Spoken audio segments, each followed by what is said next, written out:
नमस्ते, बहुत स्वागत करता हूं आपका 5 की पड़ताल में। मैं हूं आपके साथ रोहित पोखरियाल। आप जानते हैं बिहार चुनाव जैसे जैसे तारीखें नजदीक आ रही हैं, चीजें बहुत इंटरेस्टिंग हो रही है। पॉलिटिकल पार्टी जरूर मंथन चिंतन में लगी हैं, लेकिन ऑडियंस जो है यानी बिहार वासी जो है, जो मत करने के लिए निकलेंगे 6 तारीख और 11 तारीख को, वो कहीं ना कहीं इन तमाम चीजों को बहुत ही चटकारे भरे अंदाज में ले रहे हैं। जैसे हम पॉपकॉर्न खाते हुए पिक्चर देखते हैं, बिहार की जनता भी इस वक्त देख रही है कि देखिए दल इस वक्त क्या कुछ कर रहे हैं। दूसरी तरफ उनके मन में मुद्दे भी बिल्कुल क्लियर है। मैं आपको क्लियर कर दूं कि बिहार चुनाव में विपक्षी महागठबंधन के भीतर घमासान सा नजर आता है। नामांकन खत्म होने के बाद भी महागठबंधन में सीटों का बंटवारा नहीं हो पाया। सीट बंटवारे को लेकर आरजेडी और कांग्रेस में ठन चुकी है। आलम यह है कि गठबंधन के प्रमुख दल 12 सीटों पर एक दूसरे के सामने ताल ठोकते हुए नजर आ रहे हैं। इस पूरी खींचतान को एनडीए बहुत ही इंजॉयबल मोमेंट्स के तौर पर अपने सामने रख रही है और वो चुपचाप एक भीमी मुस्कान के साथ देख रही है महागठबंधन में हो क्या रहा है। महागठबंधन पर अग्रेसिवली अटैक भी किया जा रहा है। बीजेपी जेडीयू के नेताओं का कहना है कि जो दल आपस में सीटें तक नहीं बांट सकते वो बिहार को क्या चलाएंगे। इस सियासी कला का चुनाव के नतीजों पर क्या असर पड़ेगा, और ऐसे में जेएमएम जो अब तक महागठबंधन के साथ रही, महागठबंधन के साथ रहकर झारखंड में सरकार चला रही है, उसका यह कहना कि मुझे आरजेडी और कांग्रेस ने धोखा दिया है, क्या नतीजों पर इसका असर पड़ेगा। और दूसरी तरफ क्या वाकई एनडीए ब्लॉक में ऑल इज वेल है। जरूर चीजें सामने आ गई, चेहरे सामने आ गए, लेकिन अंदर खाने, क्योंकि जब से बात सामने आई कि नेतृत्व तो नीतीश कुमार का है, लेकिन चुनाव के बाद विधायक दल ही चुनेंगे कि चीफ मिनिस्टर कौन होगा, इसको लेकर शांति नहीं है। और शांति भी होगी तो वो सन्नाटा है, सुबुगाहट है। इसी पर करेंगे एक सार्थक चर्चा। जुड़ेगा बड़ा पैनल, उससे पहले ये रिपोर्ट। बिहार चुनाव के लिए एनडीए ने चुनाव प्रचार अभियान का बिगुल बजा दिया है। सभी 243 सीटों पर उम्मीदवारों के ऐलान के साथ बीजेपी समेत एनडीए के सभी सहयोगी दल धुआंधार प्रचार में जुट गए हैं। तो दूसरी तरफ महागठबंधन में सीट शेयरिंग पर सहमति नहीं बन पाई और कुल 243 सीटों पर 254 उम्मीदवार मैदान में उतार दिए। महागठबंधन के प्रमुख दल कम से कम 12 सीटों पर एक दूसरे के खिलाफ ही ताल ठोक रहे हैं। इसके लिए एनडीए को महागठबंधन पर हमले का बड़ा मौका मिल गया है। नहीं, अब बहुत अच्छा है। देखिए, नीतीश कुमार जी का तो कैंपेन शुरू हो गया। सराय रंजन करके आए, फिर मदन साहनी जी के यहाँ करके आए, भगवान सिंह कुशवाहा के यहाँ जगदीशपुर करके आए। तो कैंपेन तो एक तरह से नॉमिनेशन में जाना शुरू कर दिया, कैंपेन शुरू हो गया। और आज जा रहे हैं कांटी और मीनापुर। तो संजय झा जी और हमारे बीजेपी के प्रदेश अध्यक्ष जी साथ में, तो साहब का तो शुरू है। और नीचे में जो है काफी एनडीए के पक्ष में करंट है। देखिए, एक तरफ है एनडीए मिशन और विशन के साथ, इसीलिए एक साथ मिशन विशन पर काम करते हुए first phase of nomination file करने से पहले ही हम लोगों ने कौन कितनी सीट पर लड़ेगा, कहां से कौन प्रत्याशी लड़ेगा, प्रत्याशियों की सूची, सब कुछ डिक्लेयर कर दिया था। और आज जब हमने देखा है कि सेकेंड फेज नॉमिनेशन का खत्म हो चुका है, उस समय तक भी क्लियर नहीं है कि महागठबंधन में है कौन। भाई, जेएमएम है या निकल गई। महागठबंधन से अलग हुई जेएमएम भी आरजेडी और कांग्रेस पर हमलावर है। जेएमएम का कहना है कि गठबंधन में टूट के जिम्मेदार आरजेडी और कांग्रेस हैं। देखिए, जो असमंजस और भ्रम की स्थिति पैदा हुई और उसके लिए जो दोषी हैं, हमारे कल माननीय मंत्री ने भी विस्तार पूर्वक समझाया, बताया कि राष्ट्रीय जनता दल के द्वारा और कहीं न कहीं कांग्रेस भी को भी दोषी हम मानते हैं। एनडीए के भीतर भी सीटों के बंटवारे का पेच कम नहीं था, लेकिन इसे सुलझा लिया। एनडीए की सफलता ने महागठबंधन के सामने कांटे के मुकाबले की चुनौती खड़ी कर दी है। Bureau report, Bharat express. तो तारीखें नजदीक आ रही हैं, कई सारे फैक्टर्स, समीकरण बहुत इंटरेस्टिंग होते हुए नजर आ रहे हैं। मेरे साथ उस पर बात करने के लिए बहुत ही शानदार स्ट्रॉन्ग पैनल जुड़ चुका है। मेरे साथ भारतीय जनता पार्टी के तेज तर्रार जाने माने प्रवक्ता यासिर जिलानी साहब हैं। जिलानी सर, नमस्ते करो, इस्तकबाल आपका मेरे शो में। मेरे साथ कांग्रेस के तेज तर्रार प्रवक्ता असद नाथ तिवारी जी हैं। असद सर, नमस्ते कर रहा हूं आपको। मेरे साथ डॉक्टर राकेश रंजन हैं, जो कि प्रवक्ता हैं आरजेडी के, और कुछ ही देर में मेरे साथ वरिष्ठ पत्रकार कुमार राकेश जी भी जुड़ने वाले हैं। इस डिबेट की ओपनिंग असद सर मैं आपके साथ ही कर रहा हूं। आसिफ जी, सबसे पहले तो मैं दोबारा आपको नमस्कार कर रहा हूं। आप तो रहे हैं हमारी फ्रेटर्निटी के, तो इसलिए आपको सलाम, दुआ, नमस्ते सब रोहित पोखरियाल का। लेकिन अब मैं आपसे जानना चाहूंगा आसिफ जी, प्लीज आप मुझे बता दीजिए, बार बार हर कोई यही मुद्दा उठा रहा है, एक्सपर्ट्स कह रहे हैं कि ये क्या हो रहा है इंडिया ब्लॉक में। इंडिया ब्लॉक की तैयारी तो जबरदस्त होनी चाहिए थी। इंडिया ब्लॉक के तमाम बड़े नेता, चाहे वो कांग्रेस हो चाहे वो आरजेडी हो, वो हमेशा मेरे शो पर आकर मुझे बताते गए कि सारी चीजें रोहित भाई साफ हो जाएंगी 15 सितंबर तक। अब तो 15 अक्टूबर भी चला गया, दिवाली भी हो गई, सब कुछ हो गया, और एनडीए कह रहा है कि देखिए महागठबंधन का दिवाला होना शुरू हो चुका है, सीट नहीं शेयर कर पा रहे हैं। और मैं कह रहा हूं leave NDA, leave experts. JMM कह रही है मुझे धोखा दिया। रोहित भाई, पहले तो सबको नमस्कार और एक अनुरोध है कि जरा क्रॉस चेक करवाइए, क्योंकि हम लोगों के पास जो सूची है हाँ। उसमें 8 सीट ऐसी है जहां से फ्रेंडली फाइट की बात की जा रही है। आपके इंट्रो में भी और पैकेज में भी 12 संख्या बताई गई है। हाँ। जबकि मेरे पास जो सूची है उसमें नरकटियागंज, वैशाली, राजापाकड़, रोसड़ा, बछवाड़ा, कहलगांव, बिहार शरीफ और सिकंदरा, हाँ। ये 8 सीटें हैं जिस पर सर एक सहयोगी बौरा गौरम दोनों ऐड दलों कर ने दीजिए, उसमें अपने वीआईपी ने उतारा उम्मीदवार दिए है। हैं। सर बौरा गौरम ऐड कर दीजिए, उसमें वीआईपी ने उतारा है।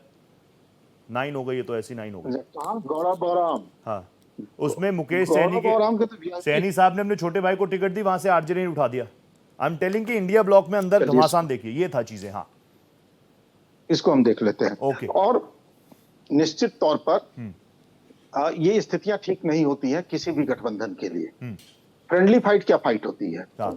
मैं आपसे लड़ूंगा भी, आपके साथ झगड़ा भी करूंगा, आपको हराने के लिए काम भी करूंगा और आपका फ्रेंड भी रहूंगा, ऐसा थोड़ा ही होता नहीं हो है। सकता। फ्रेंडली फाइट मैं मानसिक तौर पे इसको स्वीकार नहीं कर पाता हूं। हालांकि राजनीति में ये शब्द मेरे जन्म से पहले से है। हाँ। मेरे जन्म के पहले भी फ्रेंडली फाइट इस देश में चुनावों में होता रहा है। हाँ। तो मेरे इसे अस्वीकार करने से इसका अस्तित्व नहीं मिटेगा। लेकिन मेरी बौद्धिक क्षमता जो है वो इस बात को नहीं स्वीकार कर पाती कि मैं आपका फ्रेंड तो हूं, हाँ। लेकिन मैं चाहता हूं कि आप हार जाइए, मैं चाहता हूं कि आप जीत ना पाइए। ऐसा कौन सा फ्रेंड भैया, ऐसा फ्रेंड ना हो तो अच्छा। तो स्थितियां बहुत अच्छी ये नहीं मानी जाती हैं। लेकिन बाकी कहीं कुछ जरूर इन सीटों पर कंफ्यूजन रह गया और हमारा गठबंधन वो मसले शायद समय पर नहीं सुलझा सका, इसलिए ऐसी स्थितियां बनी। लेकिन बाकी सीटों पर सभी जगह हमारे उम्मीदवार घोषित हो गए हैं। 61 सीटों पर कांग्रेस पार्टी लड़ रही है, 143 सीटों पर आरजेडी लड़ रहा है। और ये पहले से लगभग तय था। आपके भी जो यहाँ सहयोगी हैं मिलते रहते हैं हमसे, तो हाँ। हमारी बातचीत होती थी तो बहुत पहले हम लोग उनसे ये कहते रहते थे कि 60 से 65 के बीच में हम कहीं रहेंगे। 61 काफी दिनों से हवा में तैरने भी लगा था कि 61 पर हम लड़ रहे हैं। तो 61 पर हमारे उम्मीदवार हैं, 143 पर आरजेडी के उम्मीदवार हैं। और हमारी कोशिश होगी कि पूरी मजबूती के साथ हम ये चुनाव लड़ें, क्योंकि जनता बदलाव चाह रही है। भ्रष्टाचार और रोजगार 2 बड़े मुद्दे हो गए हैं बिहार में। वोट चोरी, अभी देखिए प्रवासी लोग जब छठ पूजा में अपने घर आए हैं तो उनसे जाके पूछिए कि वोट चोरी ने उनको कितना डराया था, जब उन्हें डर लग रहा था कि उनका तो नाम कट जाएगा। ठीक है। तो 3 ये बड़े मुद्दे हैं बिहार में, वोट चोरी, करप्शन और रोजगार, जिस पर लोग अब बिहार में बदलाव चाहते हैं और हमें उम्मीद है कि इस बार बदलाव होगा। ठीक है, आगाज बहुत अच्छा हो गया असित सर। मैं तो इसलिए आपके पास सबसे पहले आया क्योंकि बहुत सारी चीजें ऑफ कैमरा कभी बात कर लेंगे, लेकिन मेरे शो का आगाज बहुत शानदार हो गया क्योंकि मैं कई प्रवक्ताओं से बात कर रहा हूं कांग्रेस के, वो मानने को तैयार नहीं होते कि ये गलत है, गलत है। लेकिन मैं जानता हूं, जैसे मैं कहता हूं once a soldier always a soldier, वैसे मैं कहता हूं once a journalist always a journalist. तो इसलिए वो क्लैरिफिकेशन मुझे नजर आ गया। Jilani sir please, now you have to be on screen. मैं आ रहा हूं तुरंत रंजन साहब आपके पास भी। जिलानी सर प्लीज मुझे बताइए, मैं तो ये कह रहा हूं कि आपने पूरे गठबंधन को, एनडीए को ऐसे पिरो कर रखा है। भले ही आरजेडी से, भले ही इंडिया ब्लॉक से कहते आए कि भैया ये जो हमारी उसमें तो डेमोक्रेसी व्यवस्था है, इसलिए कोई बात रख रहा है हम उसको क्लैरिफिकेशन में वो कर रहे हैं। लेकिन एनडीए में तो ये है कि सीबीआई, ईडी, आईटी, ये सिर्फ विपक्षियों के लिए नहीं, अपने दलों के लिए भी है। ऐसी बातें निकल कर आई। लेकिन मैं कह रहा हूं ये आपकी बड़ी अचीवमेंट है कि ऐसे माहौल में भी पूरा एनडीए परिवार एक साथ नजर आया। आपने सीटों का डिक्लेरेशन में भी सबसे आगे रहे, कौन कहां से लड़ रहा है, सारी चीजें बिल्कुल क्लियर हो गई। यानी आपकी नीति अपने लिए तो जबरदस्त थी ही। अब जो दूसरी तरफ कंफ्यूजन चल रहा है, इसके लिए भी मैं आप ही लोगों को कांग्रेचुलेट कर दूं क्या? रोहित भाई, आप बड़े अच्छे पत्रकार हैं और कांग्रेचुलेट भी करते हैं और तीखे सवाल भी आ जाते हैं आपके। लेकिन मुझे बड़ा अच्छा लगा कि कांग्रेस का पहला कोई प्रवक्ता है असित नाथ तिवारी जी के तरह जो सच बोल रहे हैं। उन्होंने फ्रेंडली फाइट पे बिल्कुल क्लियर विजन अपना रख दिया सामने कि फ्रेंडली कोई फाइट ही नहीं होती है, फाइट तो फाइट है। असमंजस, देखिए समन्वय इनकी आपस में है नहीं, सामंजस्य इनके आपस में है नहीं, आपस में इनकी कोई लीडरशिप है नहीं। बात माने तो किसकी माने? जिस पार्टी के अंदर हम सब ने, आपने, मैंने और खुद असित नाथ जी ने भी वो दृश्य देखा होगा एयरपोर्ट का, जिसमें इनके प्रभारी को, इनके कई नेताओं को कांग्रेस के कार्यकर्ता दौड़ा दौड़ा के पीट रहे थे। वो बहुत ही विचलित करने वाली तस्वीर थी। भारतीय राजनीति में इस तरह की तस्वीर जब भी देखने को मिली है, कांग्रेस के तरफ से देखने को मिली है। तो इससे ये दर्शाता है कि आपके ना तो लीडरशिप पे लोगों को यकीन है, ना आपको अपने कार्यकर्ताओं पे यकीन है। और मसला ये है कि यहां से 10 जनपद से कुछ फैसला होता है, बिहार के अध्यक्ष कुछ फैसला करते हैं और बिहार के प्रभारी कुछ फैसला करते हैं। तो ये जो असमंजस है कांग्रेस में, वो आपके सामने है और यही स्थिति अंत तक चुनाव में इन लोगों के यहाँ बनी रहेगी। मुझे ये तो 8 का नंबर बता रहे हैं, मुझे तो जो सुनने में आया है 12-13 पे ऐसी चीजें हैं जो आपस में नहीं बन पा रही हैं 12 से 13 सीटों पे, और इन्हें समझ में नहीं आ रहा है कि ये करें तो करें क्या।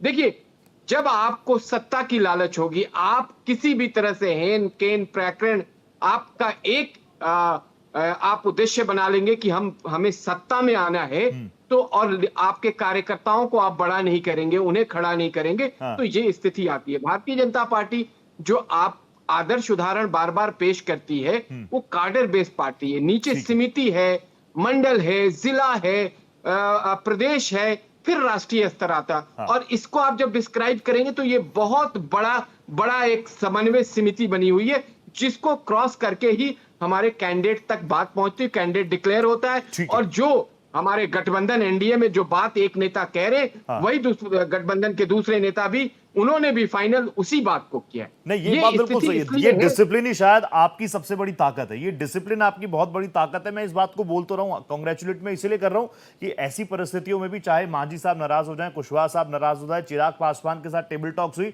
आपने सब कुछ सल्टा दिया और अब सारी निगाहें डायरेक्टली इनडायरेक्टली, प्रत्यक्ष अप्रत्यक्ष तौर पर दूसरी तरफ अपने आप चली गई। इसलिए इसके लिए भी मैंने आपको कांग्रेचुलेट किया। एक ओपनिंग रिएक्शन में ले लूं राकेश रंजन जी से, प्रवक्ता हैं आरजेडी के।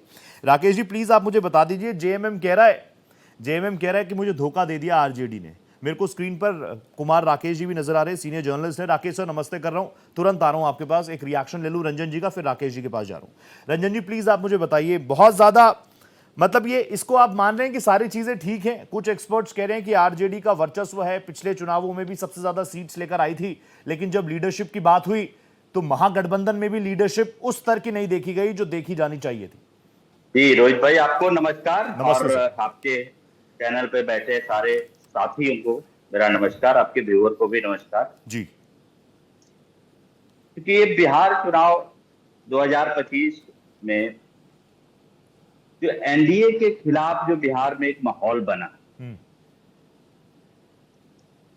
चाहे वो बेरोजगारी हो, पलायन हो, शिक्षा की बात हो, स्वास्थ्य की जो बुरी स्थिति है उसकी हो, या करप्शन की बात हो, चाहे फर्जी डिग्री से लेकर के तमाम सारे जो उसको लेकर के जो जनता के बीच एक माहौल जो बना और महागठबंधन के पक्ष में बना जी, तो हमारे लिए एक नो डाउट जनता तो चाहती है कि कैसे भी सत्ता को उखाड़ फेंके, लेकिन उसमें एक थोड़ी सी समस्या ये आई कि हमारे हर सीट पे जो इतने कार्यकर्ता हैं और कैपेबल कार्यकर्ता हैं, और मैं कह रहा हूं कई सारे सीटों पे 10, 15, 20 कैंडिडेट ऐसे हैं, पोटेंशियल कैंडिडेट ऐसे थे जी कि जिनके साथ निगोशिएट निश्चित रूप से करने में थोड़ी सी मशक्कत आई। और वो कैंडिडेट ऐसे थे कि उसमें से सारे पोटेंशियल कैंडिडेट हैं कि जो किसी को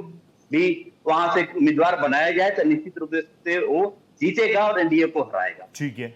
दूसरी बात कि आपने जो अपना बीजेपी प्रवक्ता के साथ जो सवाल किया, उसी में बहुत सारी चीजें आप बोल दिए कि हमारे यहाँ एक लोकतांत्रिक मूल्यों में हम लोग विश्वास करने वाले लोग हैं। निश्चित रूप से हमारे यहाँ सीबीआई, ईडी और ये सारी चीजें नहीं है कि हमने आज पास कर दिया कि हाँ तुमको इतना सीट दे रहे हैं कि आपको इतना सीट दे रहा हूं, आपको बस इतना ही लड़ना, जबरदस्ती, चाहे एक राकेश जी आप ही बोलेंगे। राकेश जी, आपको नहीं लगता कि ये सारी चीजें कंप्लेंट के तौर पर, बहानों के तौर पर जनता के बीच जा रही है?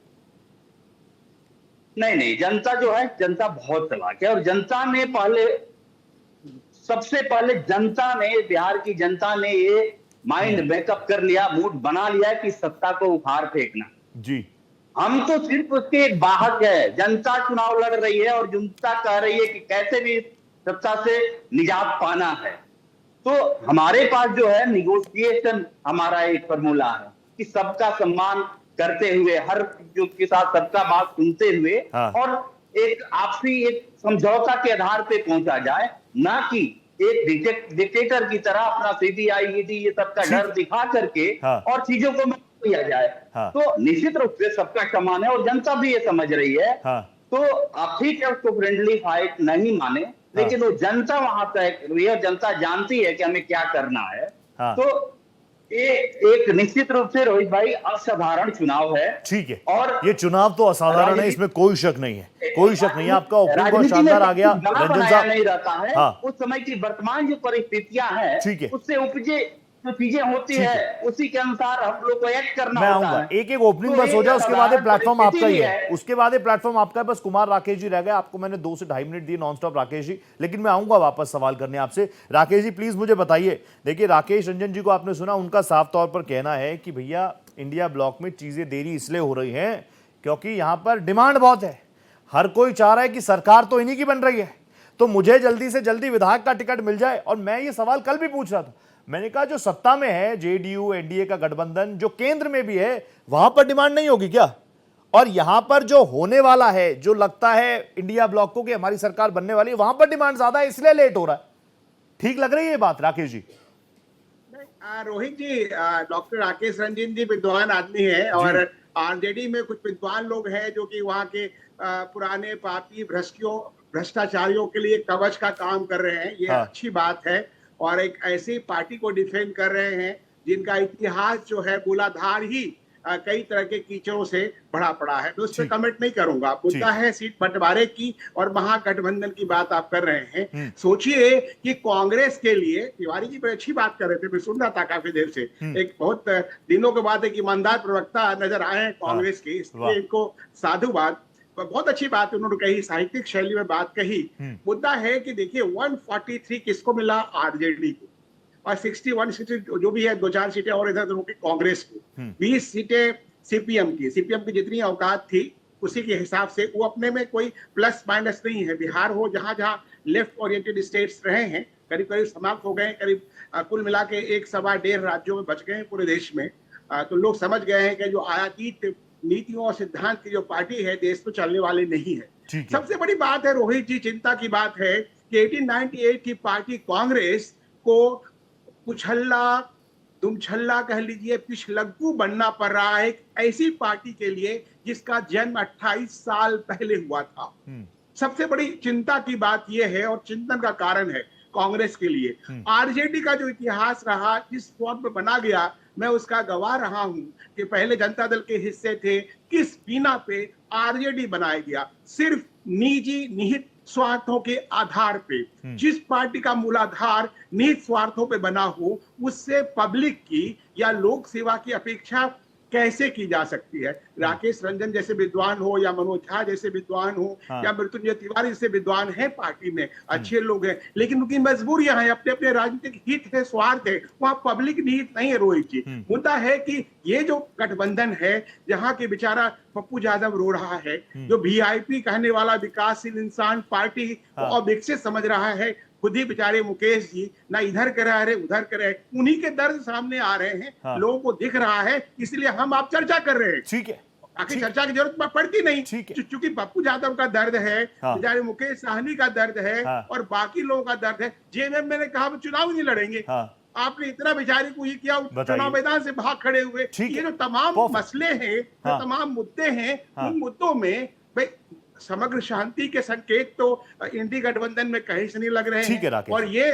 दूसरी तरफ जो एनडीए हैं, गिलानी साहब बैठे हैं, चाहे डबल इंजन सरकार को दावा करते हैं, तो कुछ न कुछ यदि निरपेक्ष भाव से देखा जाए, वहां शांति भी है, कंफ्यूजन क्रिएट करने की कोशिश की गई। एनडीए में ऑल इज वेल सा नजर आ रहा है, इंडिया ब्लॉक में नहीं आ रहा। राकेश जी आप ही अपनी बात रखेंगे, मैं आपको 44 सेकंड्स दे रहा हूं, सबका ओपनिंग आ गया, अभी शो आप लोगों का है। राकेश सर, सारे लोग आपने डाटा दे रहे हैं कि 12 लोग जो है वहां, सही बोला तिवारी जी ने, आशीष जी ने, कि भाई कोई मित्रता वाला मैं नहीं, there is nothing called friendly fight, ये बात बिल्कुल सच है। लेकिन कुमार राकेश जी, मैं आपसे सवाल ले रहा हूँ, कुमार राकेश जी प्लीज आप मुझे बताइए। ये समझने की बात है, कंफ्यूजन काफी है। मैं ये भी समझना चाह रहा हूँ, कुमार राकेश जी प्लीज आप मुझे बताइए, आपने बोला इंडिया ब्लॉक में कांग्रेस पिछलग्गू है, असद सर रिएक्ट करना चाह रहे हैं, मैं तुरंत आ रहा हूं। असद सर, आपने कहा कांग्रेस पिछलग्गू है, पीछे घूम रही है, लेकिन आप मुझे ये भी तो बताइए कि एनडीए में कौन सा कोई अपने बलबूते सरकार बना लेगा? अब मजबूरी चाहे आप जेडीयू की कह लीजिए, मजबूरी आप बीजेपी की कह लीजिए, और किसी का अपनी सरकार तो किसी की भी नहीं बनी थी 2020 में। आप मेरे से पूछ रहे हैं? हाँ जी, हाँ जी। और कांग्रेस कह रही है हम तो हमेशा आगे बढ़ रहे हैं। नहीं, देखिए, मैंने कहा, आपने बात को समझा नहीं। हाँ। मैंने कहा 1898 की ऐतिहासिक पार्टी कांग्रेस, हाँ। जो देश में रिज किया, विश्व में राज किया, ऐसा क्या कारण है कि उसको एक 28 साल पुरानी पार्टी के पीछे चलना पड़ रहा है? पिछलग्गू का मतलब जो बैक साइड में जा करके बात करने का मतलब और अनुचर बनने का मतलब, रोहित जी, मेरा ये था। ठीक है, ठीक है। Asad sir please, now you have to react. Asad sir please, आप इस पर तो रिएक्ट करना चाहेंगे ही, लेकिन मैं प्लीज आपसे भी जानना चाहूंगा, आपको नहीं लग रहा कि काफी देर हो गई? माहौल तो अच्छा खासा राहुल गांधी ने बनाई दिया था, वोटर अधिकार यात्रा में इतना शानदार रेस्पॉन्स मिला था। तुरंत आ रहा हूं जिलानी साहब आपके पास, बहुत अच्छा, बहुत सारी फोटोज वायरल हुई। क्या इसी से तो नहीं आरजेडी और तेजस्वी यादव थोड़े इनसिक्योर हो गए कि भैया सब कुछ सजाया हमने, महफिल लूट गए राहुल गांधी जी? मैं पहले तीनों का जवाब दे दूं जी सर, बारी बारी से। जिलानी साहब ने एयरपोर्ट की घटना का जिक्र किया। देखिए, भारतीय जनता पार्टी के लोग किस तरह से एक झूठ को फैलाते हैं। हाँ। वहां मनीष कुमार नामक एक युवक पर हमला हुआ था। मनीष कुमार कभी जन अधिकार छात्र संघ का नेता हुआ करता था, और मनीष कुमार पटना यूनिवर्सिटी का छात्र संघ अध्यक्ष भी रहा है। मनीष कुमार का फिलहाल कांग्रेस पार्टी या राष्ट्रीय जनता दल या इस तरह की किसी पार्टी से कोई संबंध नहीं है। बिहटा के कुछ लोगों से उसका कुछ विवाद था, उसने अपनी पीसी में सारी बातें बताई थी और लोगों ने उसके साथ मारपीट की। भाजपा की जो ये संचार तंत्र, अफवाह फैलाने वाला पूरा संचार तंत्र जुट गया कि अध्यक्ष पर हमला हुआ तो प्रभारी को मारा, जबकि पूरा वीडियो पब्लिक डोमेन में है। ठीक है। बावजूद इसके इतनी ढिठाई से झूठ अगर हिंदुस्तान में कोई बोल सकता है तो भाजपा के लोग बोल सकते हैं, वो बोल रहे हैं। तो इनका जवाब हुआ। अब कुमार राकेश जी जो बैठे हैं, ये भाजपा प्रवक्ता से ज्यादा बेहतर तरीके से भाजपा का पक्ष रख ले रहे हैं, इसके लिए बहुत बहुत बधाई। ये योग्यता सारे पत्रकारों में अभी नहीं आई है, लेकिन हिंदुस्तान के कुछ पत्रकारों में आ गई है। ये लोग भी बधाई के पात्र लोग हैं। ठीक है। 80 सीटों वाली भाजपा ने 43 सीटों वाली जदयू को मुख्यमंत्री बना दिया, और पिछलग्गू कांग्रेस क्या कमाल की बात। व्यक्तिगत जदयू से डबल सीटें विधानसभा में जिस भाजपा को आई, सर मैं आपके बीच में नहीं बोल रहा था, मैं Rakesh ji give you time, एकदम चुपचाप सुनता हूँ मैं। Rakesh ji give you time, आप इस पर रिएक्ट करेंगे, मैं आपको टाइम दे रहा हूँ, मैं आपको टाइम दे रहा हूँ राकेश जी, लेकिन अभी असद जी बोलेंगे, उसके बाद जिलानी सर आपके पास आपको पर्याप्त समय मिलेगा। तो डबल सीटें भाजपा को रही, लेकिन अपने से आधी सीट वाले जदयू के नीतीश कुमार को बतौर मुख्यमंत्री स्वीकार करना पड़ा। और आप कह रहे हैं कांग्रेस पिछलग्गू है, तो आपकी इस विद्वता और आपकी इस योग्यता को दूर से भी प्रणाम करना अपराध है। छोड़ दीजिए विद्वता और योग्यता, क्या जरूरी है पत्रकार का चोला पहन के समाज में घूमने की? भाई कोई और चोला पहने, भाजपा के चोले में अच्छे लगेंगे, इसमें कोई बुराई नहीं है। भाजपाई होना अपराध थोड़ी है। हाँ ठीक है, आपके विचार से मैं सहमत न हूँ, आप मेरी विचारधारा से सहमत नहीं है। ये दोनों अलग अलग विचारधाराएं हैं जो कायम रहेंगी। गलत बात में बर्दाश्त नहीं करता मैं ये नहीं कहा आपकी, हाँ मैं ये नहीं कर रहा हूँ, आपकी विचारधारा हमारी विचारधारा आपको पूरा वक्त दूंगा, पूरा वक्त दूंगा। अपराधी थोड़ी हो जाता है कि भाई तो आप अनावश्यक का चोला पहन के घूम रहे हैं, आप भाजपा में रहेंगे डायरेक्ट। ठीक है Asad sir please come back to the point, it's not about Kumar Rakesh today. मैं आपसे आराम से बात करूंगा, प्लीज आप मुझे बताइए, आपको लगने ना चीजों में बहुत देर हो गई? 30 मोर सेकंड, देन जिलानी सर। जवाब तो दीजिए, मैं इसका जवाब दीजिए। ये खाली बात को घुमा फिरा करके जलेबी बनाने से काम नहीं चलेगा। मैं आऊंगा राकेश जी। तिवारी जी 30 मोर सेकंड फॉर यू। असदनाथ तिवारी, आपको नहीं लग रहा देर हो रही है चीजों में, और जनता के बीच जा रहा है, डिरेल हो रहा है, डिरेल हो रहा है, डिरेल हो रहा है? अब कोई देर नहीं हो रही है, जो देर होनी थी पहले हो गई। जो कंफ्यूजन था वो भी लोगों के सामने आ गया, कुछ छुपा नहीं। और यहाँ नहीं टीवी पर बैठ के मैं कह दूंगा कि ना ऐसा तो कुछ था ही नहीं, तो पब्लिक मान भी लेगी।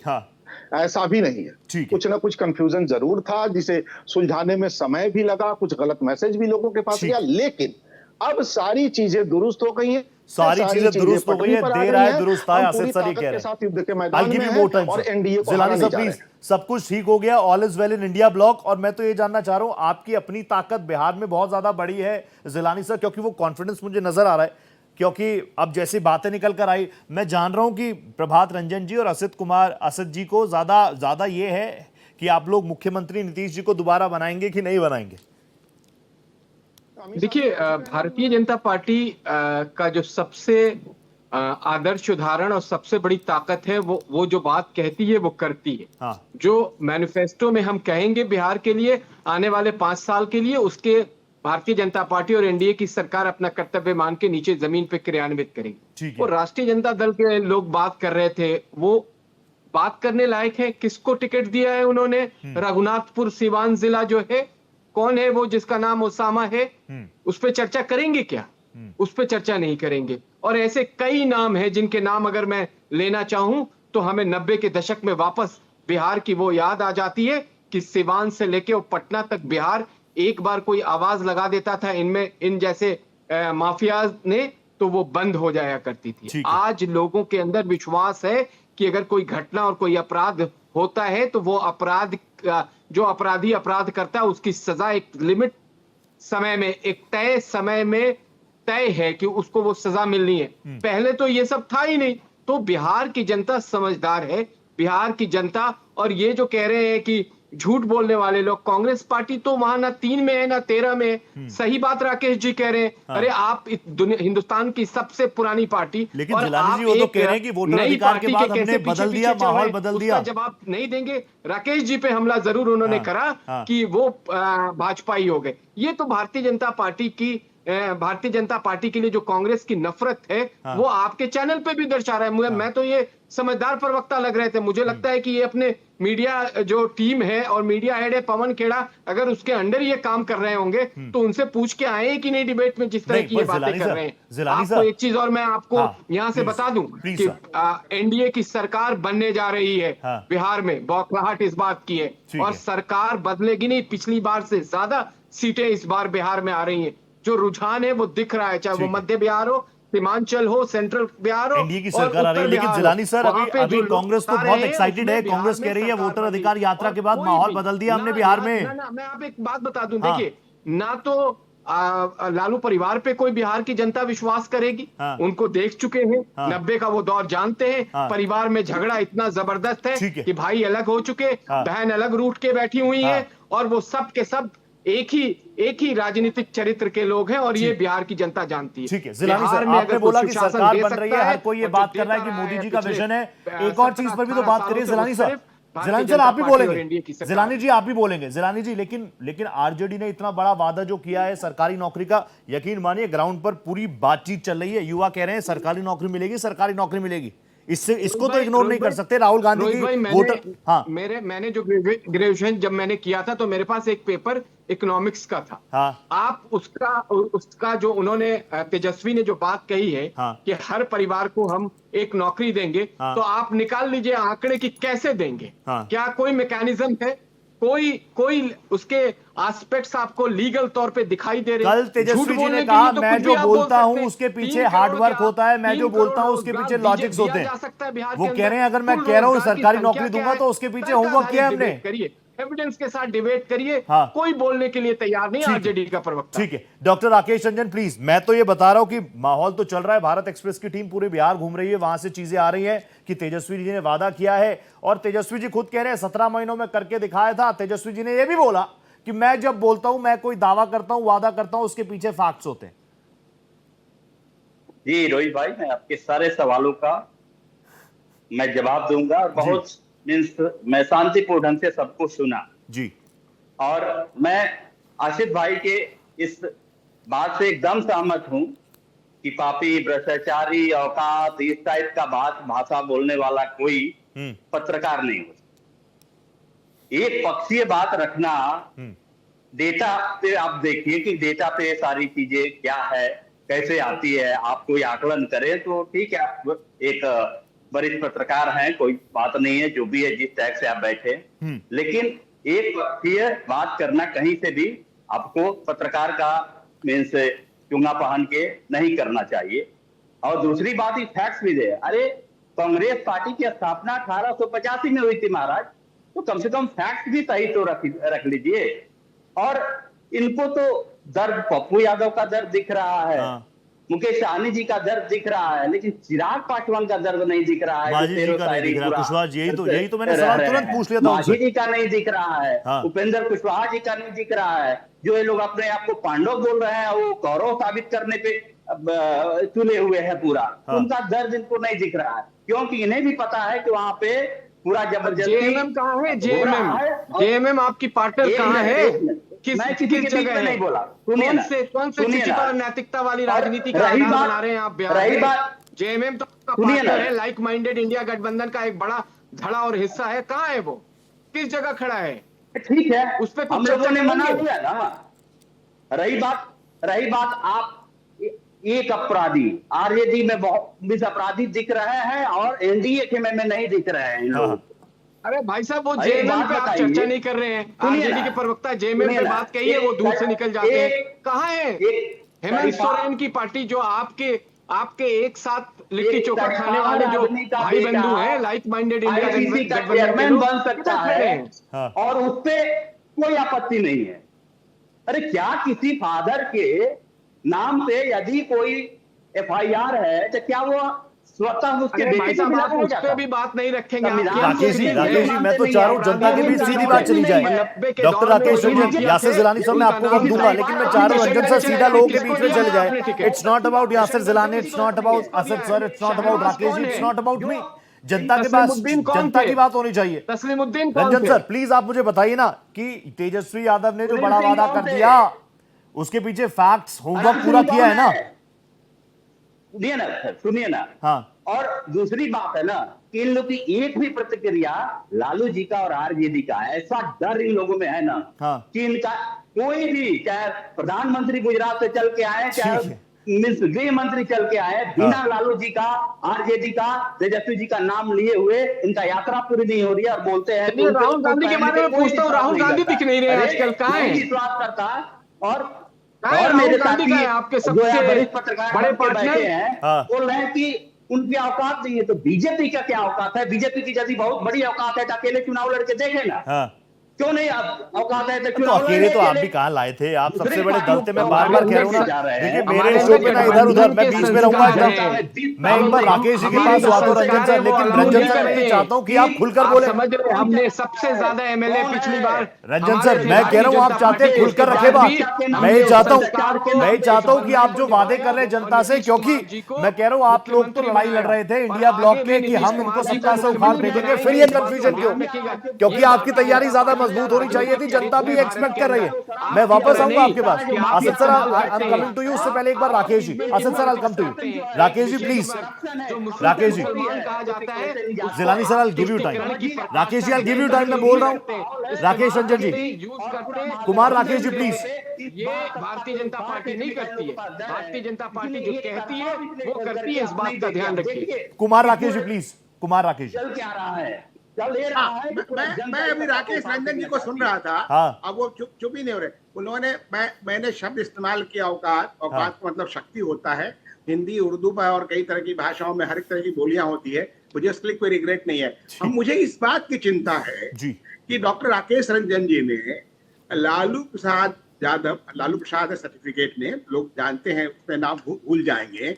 मैंने उनको मुख्यमंत्री काल में देखा है 90s के बाद, है ना, कई कवरेज भी किया है। और मेरे लिए अपने शांति की बात है, मैंने जीवन में उनका कोई इंटरव्यू कभी नहीं किया, इसका मुझे संतोष है।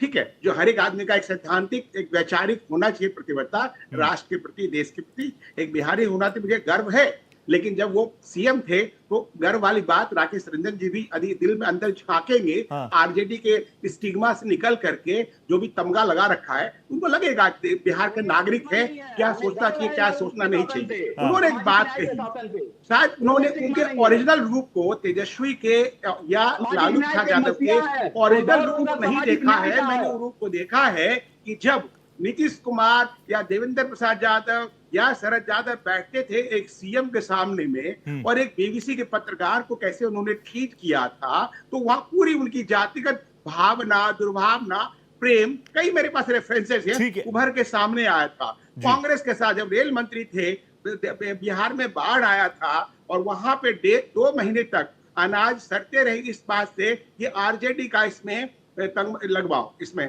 स्टिकर लगवाओ, कांग्रेस का नहीं जाएगा। मोतीलाल वोरा और अहमद पटेल जाते हैं, बात करते हैं, कहते लीजिए हमारा, हमने सब लोगों के लिए रखा है, ट्रक हमारे नाम जाएगा, भाई हमारा लगेगा मोहर तभी जाएगा। वो जो औकात, शक्ति, व्यवहार, शीलता, शालीनता की बात ना करे तो बेहतर है। मेरे पास एक नहीं 10 से 20 एग्जाम्पल मैं दे सकता हूं रिकॉर्डेड एविडेंस के साथ। मुद्दा यहाँ पे ये है कि गठबंधन में अब ना नीति है, आपका नेता कौन है बताइए, सीएम कौन बनेगा आपका बताइए। 35 साल के तेजस्वी, 55 साल के युवा राहुल गांधी, फिर भी तालमेल तो कहीं से बैठता ना एज में न मानसिकता में, दोनों के अलग अलग। और आज की तारीख में दोनों जमानत पे हैं। राकेश रंजन जी, आसिफ तिवारी इस बात का खंडन कर दे कि राहुल गांधी जमानत पे नहीं है। जमानत पे क्या देश प्रेम पे जमानत पे गए या आजादी के आंदोलन में गए? घोटाला किया, 5000 करोड़ घोटाला नेशनल हेराल्ड का है, तेल के बदले जमीन का घोटाले का चार्ज इन पे है बेचारे तेजस्वी यादव पे। ये दोनों बताए कि जमानत पे है कि नहीं। फिर आप बोलेंगे कि कुछ भी आरोप लगा करके अपने को बचना चाहेंगे। सच बोलिए, फैक्ट्स बोलिए, फैक्ट्स को स्वीकार कीजिए, जो है सो है, ठीक है। तेजस्वी यादव जमानत पे हैं तो हैं, राहुल गांधी जमानत पे हैं तो हैं, विजन पे बात हो जानी चाहिए कुमार राकेश जी, बिल्कुल सही बात है। पब्लिक के लिए या किसी कारण लोगों को रोजी रोटी दिलाने के नाम पे, ठीक है, अपने निजीगत स्वार्थों के नाम पे। देश जानता है, गवाह है, 90 के पहले लालू क्या थे, आज क्या है। 2 रुपए से लेके 2000 मिलियन की बात करते सही बात है, सही बात है। लैंड फॉर जॉब केस में भी राहुल रेवेन्यू तमाम आरोप तय कर चुका है, आप ये याद दिलाएंगे मुझे। और ये सारी चीजें ठीक है, जनता के बीच जानी चाहिए। Asad sir, now you have to be on screen. Asad sir, मैं जानता हूं, हम भी जानना चाहते हैं। जब नीति की बात हो, नियत की बात हो, नैतिकता की बात हो, तो सारी बातों को क्लैरिटी चाहिए इंडिया ब्लॉक से, इन सब की मिल भी जानी चाहिए, जनता को मिल जानी चाहिए। असद सर प्लीज, आप मुझे रिएक्ट करके एक बात जरूर बता दीजिएगा। मैं जानता हूं आप रिएक्ट करना चाह रहे होंगे, लेकिन Asad sir please, Asad sir मुझे बताइए कि जब राहुल गांधी जी पहुंचे थे वोटर अधिकार यात्रा में, मैंने अपने ही शो में वो तस्वीरें दिखाई और मैंने कहा it's a big achievement for Rahul Gandhi. India block के सारे चेहरे एक साथ एक मंच पर लाने का काम राहुल गांधी जी ने कर दिया। अब आपको नहीं लग रहा वही चीजें कोलैप्स होती हुई नजर आ रही हैं और it will dent India bloc? नहीं, बीच में थोड़ा कुछ गड़बड़ तो हुआ ही था, लेकिन अब एक बार फिर सारी गलतफहमियां दूर हो गई हैं, सब कुछ पटरी पर आ गया है और बहुत जल्दी वो सारे चेहरे आपको एक साथ इसी बिहार में एक ही मंच पर नजर आएंगे। और अब मैं भी कुछ जरा पूछ लेना चाहता हूं जी, क्या अमित शाह तड़ीपार नहीं रहे? और क्या ये सच है कि अपनी सरकार आने के बाद उनको उस केस से बरी किया गया? क्या ये सच नहीं है कि उस केस से बरी करने वाला जज बाद में राज्यपाल बनाया गया? क्या ये सच नहीं है कि योगी आदित्यनाथ पर 12 मुकदमे दर्ज थे, जिसमें हत्या के मुकदमे भी दर्ज थे, अपहरण के मुकदमे भी दर्ज थे, और मुख्यमंत्री बनने के बाद उन्होंने, उनकी अपनी ही सरकार ने उन पर से सारे मुकदमे हटा लिए? क्या ये सच नहीं है? किस डेमोक्रेसी की बात कर रहे हैं कुमार राकेश जी? कौन सी डेमोक्रेसी? मुख्यमंत्री बनो और 12 मुकदमे हटा दो, सुप्रीम कोर्ट में जाना से चाहिए। हमको मुक्त करो, जाओ तुम राज्यपाल। सुन लीजिए सर, आप हो गए थे तो मैं चुपचाप सुन रहा था। आपकी धैर्य की यही कमी बता रही है कि ना तो आप पत्रकार है ना आप भाजपाई हैं। आप पत्रकार हो ही नहीं सकते। बीच में बार बार कोई पत्रकार नहीं सुनता है, वो धैर्य से सुनता है, अपने टाइम पर जवाब देता है। आप कतई नहीं हो सकते। आप निश्चित तौर पर आज भी धंधेबाज है, इसी को कहते हैं। अरे मैं भी पत्रकार रहा हूं, राजनीति करने की खुलेआम राजनीति, दुनिया की राजनीति की, समाज के साथ धोखा नहीं किया, पत्रकारिता की आड़ किसी पार्टी की लठाती नहीं की। चेहरे से मैं अक्सर शराब उतारता हूं। आप फायदा इस बात का उठा लेते हैं कि वरिष्ठ पत्रकार हैं, प्रवक्ता लोग आप लोगों की मर्यादा बचा देते हैं, जो देश के साथ धोखा है। आप लोगों को बेनकाब सबसे पहले करना है, बेनकाब कर लेंगे। पत्रकारिता आप लोग कर रहे हैं, पाखंड कर रहे हैं, पत्रकारिता को बदनाम कर रहे हैं। आप हिम्मत, आप जाइए सुप्रीम कोर्ट, आज भी जाइए सुप्रीम कोर्ट में PIL कीजिए। आप कौन मना कर रहा है आपको? किसने हाथ पकड़ा हुआ है? क्या अमित शाह हो, चाहे योगी आदित्यनाथ हो, चाहे कोई भी हो? अरे एक बिल आया है, उसका विरोध करते हैं आप। भाई 30 दिन तक नहीं बना रहेगा, उल्टा विरोध करते हैं। खुद नहीं आती, नैतिकता की बात करते हैं, भ्रष्टाचार को सदाचार बनने की कोशिश कर रहे हैं। आप बात करते हैं, क्या बात करते हैं? असद सर, आपकी बात भी आ रही है, कुमार राकेश जी आपकी बात आ रही है। हालांकि इस तरह की चीजें मतलब ठीक है, लोग भी समझे, मैं तो ये चाहता हूँ लोग समझे। जिलानी सर प्लीज अब मुझे बता दीजिए यहाँ से आगे क्या कुछ है, और इंडिया ब्लॉक की कंफ्यूजन आपके लिए तो विन विन सिचुएशन ही है। कांग्रेस के प्रवक्ता ने जो इल्जाम लगाया है, जब कांग्रेस ने इस तरह की अभद्र, अमर्यादित भाषा का प्रयोग किया है, जनता ने सबक सिखाया है। हाँ। इन्होंने चौकीदार चोर आपको याद होगा कहा था, और किस तरीके से भारत के लोगों ने इनको सबक सिखाया, और राहुल गांधी की लॉन्चिंग उस बार फेल हो गई थी। ठीक है। इस बार भी इन्होंने ऑपरेशन सिंदूर पे सवाल उठाया है। अब वो ऑपरेशन सिंदूर कहीं दिखाई नहीं दे रहा है। एसआईआर को लेके जिस तरीके से बिहार में इन्होंने बेहद हंगामा, राहुल गांधी ने अपनी यात्रा निकाली, अब वो भी मुझे लगता है कि इनके मुद्दे से बाहर। ये अच्छा। क्या होता है कि इनके पास कंटेंट इन कंटिन्यूएशन की इतनी कमी है, मुद्दे पे ये फोकस नहीं करते, ये टच करते, इन्हें लगता है कि कोई चीज सूट कर जाएगी और उसको ये लंबा चलाएंगे, वो इनसे चल नहीं पाता है क्योंकि जनता नाराज हो जाती है। ये इनके सबसे बड़ी इनके साथ प्रॉब्लम है। और आपस में जो सामंजस्य है ही नहीं। आप देखिए कि जो सवाल बार बार हमारे पैनलिस्ट उठा रहे हैं, वरिष्ठ पत्रकार भी उठा रहे हैं, और मैं भी इनसे पूछ रहा हूं कि भैया ये तो बताइए कि आपके अंदर अभी तक तय नहीं हुआ कि मुख्यमंत्री कौन होगा। 143 सीट पे आरजेडी चुनाव लड़ रही है, लेकिन कह दें यहां बैठे हुए हैं राकेश रंजन जी कि क्या मुख्यमंत्री, ये तो अपने मुंह से कहेंगे कांग्रेस ने एक्सेप्ट कर लिया, वीआईपी ने एक्सेप्ट कर लिया, वीआईपी ऑलरेडी मुख्यमंत्री की चर्चा कर रहे हैं। कांग्रेस ने इन्होंने साझा रैलियां करी। जिलानी सर, आपने बहुत स्ट्रॉन्ग रिमार्क दे दिया। मैं बस आखिरी उसमें हूं, प्लीज आप मुझे बता दीजिए क्या एनडीए में चीफ मिनिस्टर फेस को लेकर क्लैरिटी है? वहां की जनता इनको वोट करेगी। जिलानी सर, क्या एनडीए में चीफ मिनिस्टर फेस को लेकर क्लैरिटी है? Nitish ji will be the clear, बिल्कुल क्रिस्टल है। क्या आप इससे ज्यादा तो मैं बड़ी बात, मैं अधिकृत प्रवक्ता हूं भारतीय जनता पार्टी का, और मैं आपको अभी भी कह रहा हूं, चुनाव के बाद भी आपके साथ बैठूंगा और आपसे बात करूंगा, और लगातार हम लोग चैनलों पे बात करते रहते हैं। एनडीए बिल्कुल कंफर्म है। नीतीश कुमार हमारी सरकार बनेगी, उसका नेतृत्व नीतीश कुमार करेंगे, कोई कंफ्यूजन नहीं है। असद सर, यही क्लैरिटी तो मैं चाहता हूं, जनता के सामने क्लैरिफिकेशन आ जाए। असद सर, आपने गृह मंत्री जी का नाम लिया, योगी जी का नाम लिया, ये बातें कांग्रेस करती आई ना, उसके बाद चुनावों में गई ना, जनता की अदालत में गई ना, मैंडेट तो बीजेपी के पास ही आया, यानी ये मुद्दे शून्य है, जीरो तो बदलते ही जाएगा। कोशिश करी राहुल गांधी, सच तो उसके बदल बाद नहीं, राहुल गांधी मैंडेट उनको आ गया तो इससे सच बदल जाएगा। क्या ये सच नहीं है कि मुख्यमंत्री बनने से पहले योगी आदित्यनाथ पर 12 मुकदमे दर्ज थे, जिसमें हत्या का भी मुकदमा था, अपहरण का था, सच है ना असद सर कि जनता उनको एक्सेप्ट कर रही है, ये बड़ा सच नहीं है असद सर कि जनता is accepting them, Janata accept कर रही है। मैं वही कह रहा हूं, मैं फैक्ट रख रहा हूं ना, कोई आरोप थोड़ी लगा रहा हूं, जो फैक्ट है। अभी देखिए, जो एनसीआरबी के आंकड़े अप्रैल में रिलीज होने चाहिए थे, वो काफी देर से इस बार रिलीज हुए, चुनाव के ठीक पहले। अमित शाह जी का विभाग है, एनसीआरबी का आंकड़ा मैं तो जारी नहीं करता, अमित शाह जी के विभाग ने बताया कि हत्या के मामले में बिहार देश में दूसरे स्थान पर है। असद जी बता देंगे इस बारे में, राज की बात कर रहे हैं। असद जी सीएम फेस इंडिया ब्लॉक के तेजस्वी है ना, अमित शाह जी का दो इंटरव्यू मुझे याद है। सर सुन लीजिए ना जिलानी साहब, मैं आपके बीच में बोल रहा था क्या सर, प्लीज क्विक, मेरे को कंक्लूड करना है, क्विक रखिएगा डिबेट की। अमित शाह जी के दो इंटरव्यू आप याद कीजिए, एक पहले भी एक हाल में उन्होंने इंटरव्यू दिया जिसमें उन्होंने कहा, मुख्यमंत्री के सवाल पर स्पष्ट जवाब दिया कि चुनाव के बाद विधायक दल का नेता अपना नेता चुनेंगे, और मैं कौन होता हूं किसी नहीं, ये कहा उन्होंने, कहा इसलिए मैंने पूछा, इसलिए मैंने जिलानी जी साहब अमित शाह जी से बड़े नेता हैं, लेकिन जिलानी जी कह रहे हैं कि वो थोड़ा आगे पीछे नहीं देखा कि एक प्रक्रिया है, विधायक दल की बैठक होगी, उसमें नीतीश जी का नाम आ जाएगा, ये वो इस तरफ इंडिकेट कर रहे थे। असद जी, बीजेपी ये कह रही है इस चीज को लेकर, मैंने सवाल पूछा है।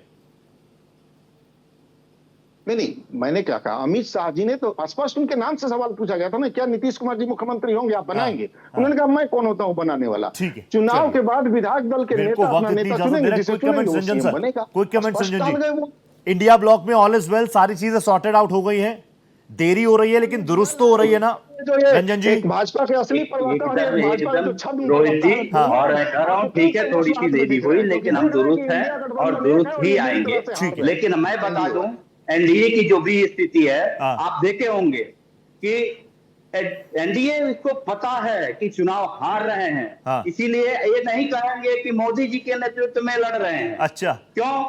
वो कह रहे हैं कि नीतीश जी के नेतृत्व में लड़ रहे हैं, क्योंकि चुनाव हारने जा रहे हैं लोग। अब चुनाव जब हारने जा रहे हैं तो आपको पता है कि निर्हार का ठिकरा मोदी जी के नाम तो मरा नहीं जाता है। जहां लोग हारते हैं कहते हैं कि मैं मोदी जी के नेतृत्व में थोड़े लड़ा। तो आप ये समझिए सारी चीजें। और यहाँ बैठे हमारे वरिष्ठ पत्रकार साथी जो है ना, ऐसे ही जो सामंतवादी और मनवादी जो मानसिकता के, मैं तो ये कह रहा हूँ जनता के पास जाने चाहिए। एक बार आरजेडी इंडिया ब्लॉक कहती है सब कुछ फिक्स है, ईवीएम फिक्स है, election commission of India fix है, वोट चोरी फिक्स है, फिर आप ये भी बता देते हैं कि एनडीए हार रही है।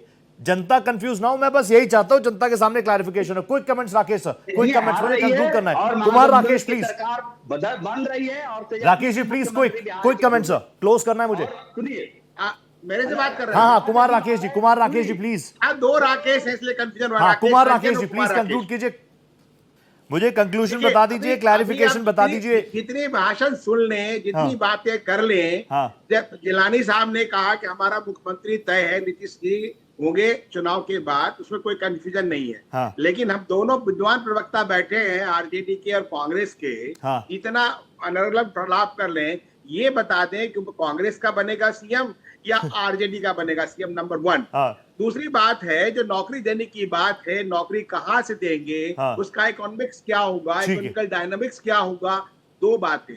तीसरी बातें, क्या बिहार पुराने वाले लालू राज के उस जंगल राज से बेहतर होगा, तो कैसे होगा। वो भी बिहार के हैं, मैं भी बिहार का हूँ, तिवारी जी भी बिहार में, जिलानी साहब हैं।